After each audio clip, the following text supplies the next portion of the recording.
और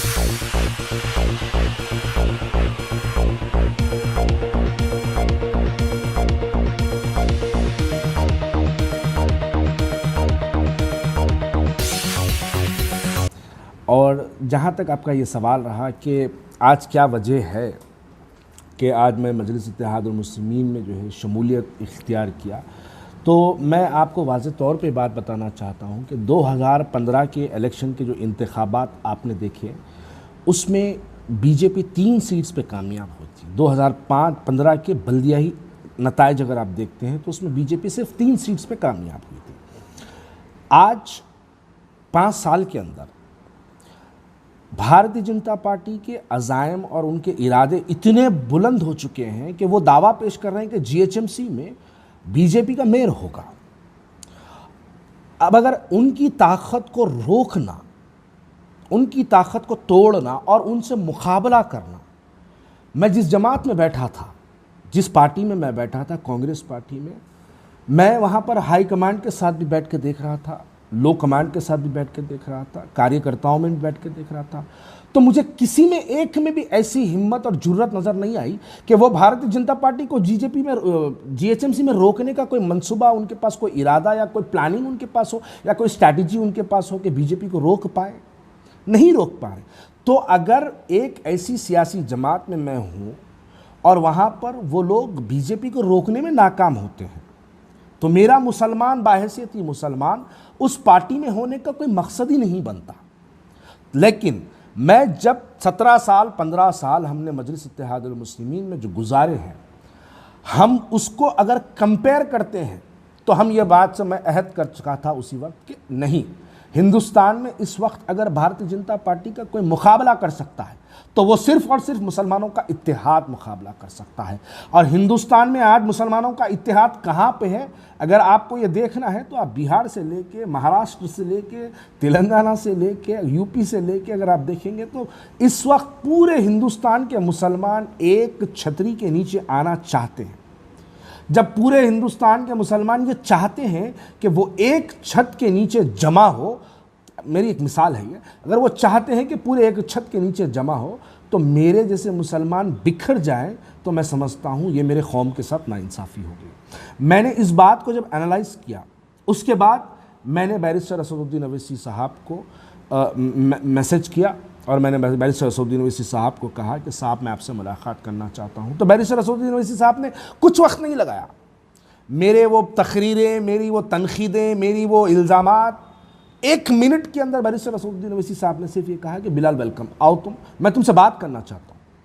तो मैं जब जाके बैरिस्टर असदुद्दीन अवैसी साहब के लिए जब बैठा था, तो मैं जब देख रहा था बैरिस्टर असदुद्दीन अवैसी साहब आ रहे थे, तो मैं आज उनका चेहरा 2.5 साल बाद देखा, 2.5 साल बाद देखा।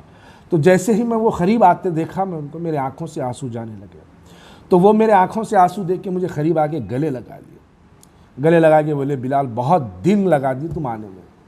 मैं बोला नहीं साहब मैं गलत था, क्योंकि मैं जिस पार्टी को मुसलमानों की एक ताकत देने की कोशिश कर रहा था, उस पार्टी में आज इतनी हिम्मत नहीं है कि वो बीजेपी को रोके बनिस्बत आपके साथ। अगर आप बीजेपी का मुकाबला ईमानदारी से पूरे हिंदुस्तान में कर रहे हैं साहब, तो मैं बाहैसियत मुसलमान, मेरी जिम्मेदारी है साहब कि मैं आपके साथ आ रहा हूँ। तो बैरिस्टर असदुद्दीन अवैसी साहब ने मुझे बिठा के बहुत सी बातें बताई और उनकी हर बात से यकीन जानिएगा बड़ा मुतमईन हुआ, बड़ा दिल को सुकून हुआ। उसके बाद जैसे ही बैरिस्टर असदुद्दीन अवैसी साहब की एक तस्वीर मेरे साथ सोशल मीडिया पे वायरल होने लगी, तो हमारे पुराने शहर के नौजवानों का एक जोश उमड़ पड़ा। ये ऐसा नौजवान था जो कि मैं जो चेहरे देख रहा था 2.5 साल बाद, वो चेहरे जो है मुझे नज़र आ रहे थे। तो यकीनन उन लोगों में, जो नौजवानों में जो जोश था, वो जोश किसी शख्सी मोहब्बत को लेकर नहीं था, वो जोश जमाती मोहब्बत को लेके था। मैं उसके लिए वो नौजवानों का बेहद शुक्रगुजार हूँ कि उन लोगों ने जमात की एक ऐसी मोहब्बत से नवाजा है। वो नवाजिश कोई जमात की शख्सियत को नहीं मिलती, वो जमात के एक छोटे से रुकन को मिलती है, जैसा कि मैं एक छोटा सा रुकन। तो क्या आप कांग्रेस को ट्रूली सेक्युलर पार्टी समझते हैं? देखिए, अगर सेक्युलर पार्टी की अगर आप सवाल करेंगे तो मैं कांग्रेस को यकीनन नहीं कहूँगा इस हालात पर। क्यों आखिर कांग्रेस बीजेपी को पुराने शहर में रोकने का कोई मंसूबा नहीं बनाती? क्यों कांग्रेस आखिर बीजेपी को फ्री वॉक जीएचएमसी के इलेक्शंस में दे रही है? कांग्रेस के सामने अगर बीजेपी को देखा जाए तो कांग्रेस बहुत बड़ी सियासी जमात है, उसके सामने अगर बीजेपी को कंपेयर करेंगे तो वो तो छोटे से चुड़ी के बच्चे नजर आएंगे आपको बीजेपी के कांग्रेस के मुकाबले में। लेकिन कांग्रेस क्या आखिर हकीकतन चाहती है कि बीजेपी इस मरतबा जीएचएमसी में कामयाब हो जाए? ये जो इनकी स्ट्रैटेजी है, ये बाहैसियती मुसलमान मुझे इस बात को इजाज़त नहीं देता कि मैं ऐसी पार्टी में रहूं जहां पर वो लोग, कोई प्लानिंग नहीं है उनके पास, कोई तरीक़ा नहीं है, कोई स्ट्रैटेजी नहीं है, कोई वर्क नहीं है, कोई बॉडीज़ नहीं है, कहीं पे कुछ नहीं है। और दूसरी जानिब अगर आप देखते हैं तो बीजेपी बड़ा अपना ताकतवर एक मौक़िफ़ बनाते हुए जीएचएमसी में आ रही है। उनके, आप एक सवाल से उनके अज़ाइम का अंदाज़ा लगाइएगा। 5 साल में वो 3 कॉरपोरेटर से मेयर बनने की जो है यानी मेयर बनने का दावा पेश करते हैं। तो जब उन लोगों में उतना इत्तेहाद का वो तसव्वुर करते हैं तो हम हैदराबादी मुसलमान किस में बिखरे हुए हैं? छोटे छोटे नाइत्तेफाकियों को लेके, छोटी छोटी नाइत्तेफाकी का मसला नहीं है यहाँ पर मसला है कि हम पुराने शहर हो, जीएचएमसी हो या नया शहर हो, बीजेपी को रोकने का काम करें, ना ही बीजेपी को ताकत बख्शाने का काम करें। इस वजह से मैं पार्टी लेवल पर नहीं, इस लेवल पर कि कौम का इस वक्त ईमानदारी से जीएचएमसी में काम करने के लिए कौन सी ऐसी सियासी जमात है जो काम कर सकती है, वो सिर्फ और सिर्फ मजलिस इत्तेहादुल मुस्लिमीन है। इस वजह से मैंने आज बैरिस्टर असदुद्दीन ओवैसी साहब से मुलाकात की।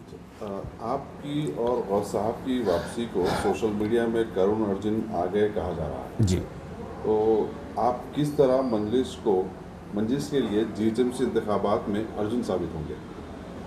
मैं कि करण अर्जुन कौन है? आपको और गौस साहब को कहा जा रहा है अच्छा कि करुण अर्जुन वापसी आ गए जी, तो आप किस तरह अर्जुन साबित होंगे? नहीं, अब अगर ऐसी बातें गश्त कर रहे हैं कि करण अर्जुन आएंगे तो इंशाल्लाह राम लखन भी आ जाएंगे, इंशाल्लाह राम लखन भी आ जाएंगे। तो आप वोटर्स को क्या कहेंगे? जी, मैं वोटर्स को यही कहूँगा, देखिए अपने वोटों को तकसीम ना करें। कांग्रेस पार्टी में इतनी हिम्मत और जुर्रत इस वक्त नहीं है कि बीजेपी का मुकाबला करें। पुराने शहर के अंदर कांग्रेस पार्टी बड़े बड़े दावे पेश कर रही है, लेकिन हकीकत में कांग्रेस पार्टी के पास कोई प्लानिंग नहीं है कि जीएचएमसी में रोक पाए। अब उनको नहीं रोकते, वो तो बीजेपी को नहीं रोकते, तो बाहैसियती मुसलमान मैं आप और मुझसे सवाल करता हूँ कि कौन रोक सकता है बीजेपी को पुराने शहर में? तो एक ही जमात है पुराने शहर में जो बीजेपी को रोक सकती है, वरना हम अपना पुराना शहर कैसे, मुस्तकबिल हमारा पुराने शहर के नौजवानों का मुस्तकबिल किन हाथों में छोड़ जाएंगे? क्या आप बताइए, अगर हम मुसलमान आपस में बिखरे रहे और अगर बीजेपी एक प्लान बना के अगर जीएचएमसी में मेयर अपना बिठा लेगी तो पूरी दुनिया हमारे पे एक जो है एक शर्मिंदगी भरी नज़र से देखेगी कि अरे हैदराबाद जो हिंदुस्तान के मुसलमानों का मरकज़ है, वहाँ पर बीजेपी कामयाब हो गई और हम मुसलमान आपस में बिखरे रहे, मेरे जैसे मुसलमान कुछ कांग्रेस में पड़े रहे। तो ये कौम की जो रुसवाई होगी, इसकी जिम्मेदारी उन लोगों पे जाएगी जो लोग आज दूसरी सियासी जमातों में बैठे। मैं इस जिम्मेदारी को महसूस करते हुए मैंने फ़ौरन मजलिस इत्तेहादुल मुस्लिमीन में शमूलियत इख्तियार करने का यानी इरादा किया। आप देखिएगा, अगर मैं आज से कुछ दिन पहले अगर ज्वाइन होता तो शायद आप मुझे सवाल करते कि आप कॉरपोरेटर की टिकट के दावेदार, उम्मीदवार वगैरह, आप तमाम चीज़ों से मुझे नवाज देते, लेकिन मैं आपकी नवाजिश को रोकने के लिए मैं टिकट्स के डिक्लेरेशन का इंतज़ार कर रहा था, कैंडिडेट्स के डिक्लेरेशन का इंतज़ार कर रहा था, नॉमिनेशंस के फाइनल होने के बाद। अगर मैं एक दिन पहले भी ज्वाइन होता तो मुझे 100 इल्ज़ामात लगा दिया जाता कि बिलाल और टिकट के लिए आए, बिलाल टिकट के लिए आए। मैं वाज़े तौर पे कह रहा हूँ, मैं जमात का एक रुकन बन के रहूँगा, ज़िंदगी भर जमात का एक सिर्फ रुकन बन के रहूँगा, लेकिन मैं सिर्फ ये कोशिश करूँगा कि जमात के ख़िलाफ़ अगर बीजेपी या फ़िरक़ा परस्त ताकतें हम मुसलमानों के इत्तेहाद को तोड़ने का अगर काम करेंगे तो हम मुसलमान पूरे एक जगह जमा हो जाएंगे। वो जगह का नाम मजलिस इत्तेहादुल मुस्लिमीन है। लास्ट में बस आखिर में बस इतना ही कहना चाहता हूँ कि देखिए, हम थोड़ा इस बात को भी समझने की ज़रूरत है। देखिए, हम पिछले इंतखाबात को अगर देखें, बल्दियाही इंतखाबात को देखें, तो बल्दिया की इंतखाबात में 27% पोलिंग हुई थी जीएचएमसी और पुराने शहर के अंदर। मैं अदबन गुजारिश करता हूँ मेरे नौजवान भाइयों से, मेरी बहनों से, मेरी माँओं से और मेरी बेटियों से, मैं अपील करता हूँ कि आप पोलिंग परसेंटेज को बढ़ाने के लिए यकीनन आपको काम करना पड़ेगा, क्योंकि हम पोलिंग में हमारे घर में से 2 आदमी वोट डाल दिए, 4 घर से बाहर नहीं निकले, ये बात याद रखिएगा कि हमको बीजेपी को रोकना है, हमारे एक एक वोट का हमको इस्तेमाल करना है, हमको इस मर्तबा पोलिंग परसेंटेज में इजाफा लाना है। अगर हम पोलिंग परसेंटेज में इजाफा नहीं लाएंगे तो याद रखिए हैदराबाद के मुस्तकबिल को, यानी हालत ऐसी हो जाएगी कि हैदराबाद को जो है आप कई फ़िरका परस्तों के हाथों में ना चले जाए। इसलिए हर एक को निकल के पोलिंग परसेंटेज जेन्यून, आपको जो भी कैंडिडेट पसंद है उसको वोट डालिएगा, जेन्यून डालिएगा।